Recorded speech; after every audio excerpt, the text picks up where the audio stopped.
જય હિન્દ, જય ગૌ માતા। જો મિત્રો, શાંતિ અને સુખ બંને એક સાથે જોતું હોય ને તો ગામડાની મજા અને જે ખેતરની મજા છે એ જ લેવી પડે।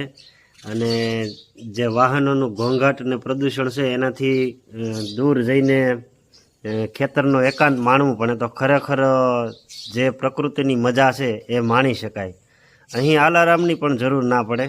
ચકલાઓના કલબલાટ છે એ જ સવારે આપણને જગાડી દેતા હોય છે।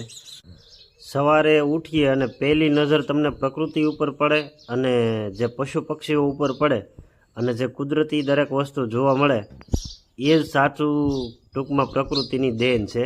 અને તો જ તમે સાથે પ્રકૃતિની સાથે જીવી રહ્યા છો એવું માનવું। સવારે ઉઠતા વેત તમને બંગલાઓ જોવા મળે ને વાહનો રોડ ને ધુવાડાના ઉદ્યોગો જોવા મળે તો એ જિંદગી આધુનિક છે। અને અમારી જે ગામડાની દેશી સંસ્કૃતિ છે ને દેશી જિંદગી છે પણ એની મોજ અલગ છે મિત્રો, ખરેખર માણવી પડે। જય હિન્દ, જય ગૌ માતા। જો મિત્રો, શાંતિ અને સુખ બંને એક સાથે જોતું હોય ને તો ગામડાની મજા અને જે ખેતરની મજા છે એ જ લેવી પડે।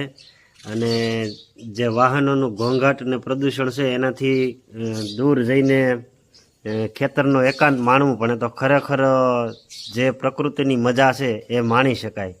અહીં આલારામની પણ જરૂર ના પડે। ચકલાઓના કલબલાટ છે એ જ સવારે આપણને જગાડી દેતા હોય છે।